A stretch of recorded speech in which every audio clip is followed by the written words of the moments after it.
బీరకాయ పచ్చడి ప్రిపేర్ చేసుకుందామండి. ముందుగా స్టవ్ వెలిగించి బాండీ పెట్టుకుని వాటర్ పెట్టుకోవాలండి. ఇప్పుడు బీరకాయ ముక్కలు వేసేసుకుందాము. 10 మినిట్స్ ఉంటే బీరకాయ ముక్కలన్నీ ఉడికిపోతాయండి. పచ్చిమిర్చి వేసుకుందామండి. బీరకాయ ముక్కలు చల్లారి పెట్టుకోవాలండి. చల్లారిన తర్వాత చింతపండు, ఉప్పు, పసుపు వేసుకుని మిక్సీ పట్టేసుకుందాము. ఉప్పు, పసుపు వేసుకుని మిక్సీ పట్టుకుందామండి. ఈ విధంగా మిక్సీ పట్టుకోవాలండి. తాలింపు పెట్టేసుకుందాము. స్టవ్ వెలిగించి బాండీ పెట్టి ఆయిల్ వేసుకోవాలండి. పోపు దినుసులు అన్నీ వేసేసుకుందాము. అంతా వేగిపోయిందండి.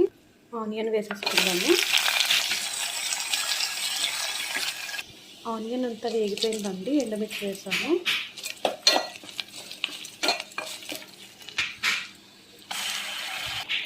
మిక్సీ పట్టిన మిశ్రమం అంతా వేసేసుకోవాలండి. ఎంతో టేస్ట్ అండి బీరకాయ పచ్చడి అయితే రెడీ అయిపోయింది. ఈ రెసిపీ మీకు నచ్చితే తప్పకుండా ఒక లైక్ చేయండి.